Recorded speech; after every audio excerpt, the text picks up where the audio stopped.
അൽഹാഖുമുത് തകാസുർ, നിന്റെ തിരക്കാടോ നിന്നെ നശിപ്പിച്ചത്. ഹത്താ സുർത്തുൽ മഖാബിർ, ഖബറിലെത്തുന്നവരിൽ തിരക്കുണ്ടാവും. ഖബറിലേക്ക് പോകുമ്പോ കഫൻ പുടക്ക് കീശയില്ലാത്തോണ്ട് ഫോണൊന്നും കൊണ്ടുപോകാത്തോണ്ട്, 2 ഫോണും വലുതും ചെറുതും കൊണ്ടുപോകാത്തോണ്ട് അവിടെ പ്രത്യേകിച്ച് തിരക്കൊന്നും ഉണ്ടാവില്ല. അവിടെ അനങ്ങാണ്ട് കിടക്കാം. ഇനിയൊരു മീറ്റിംഗ് നിനക്ക് ജീവിതത്തിൽ ഇല്ല, ഇനിയൊരു സ്വലാത്ത് മജ്ലിസില്ല, ഇനിയൊരു സുബ്ഹ് നിസ്കാരമില്ല, ഇനിയൊരു തസ്ബീഹില്ല.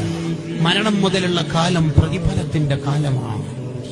മരിച്ചു കഴിഞ്ഞാൽ ഒരു സുബ്ഹാനയും ചൊല്ലാൻ കഴിയില്ല, 1 രൂപ സ്വതക്ക കൊടുക്കാൻ കഴിയില്ല, ഒരു സ്വലാത്ത് ചൊല്ലാൻ പറ്റൂല, ഒരാളുടെ മുഖത്ത് നോക്കി ചിരിക്കാൻ പറ്റൂല, ഒരു ഖുൽ ഹു അല്ലാഹു ഓതാൻ പറ്റൂല, ഒരു വിത്ർ നിസ്കരിക്കാൻ പറ്റൂല.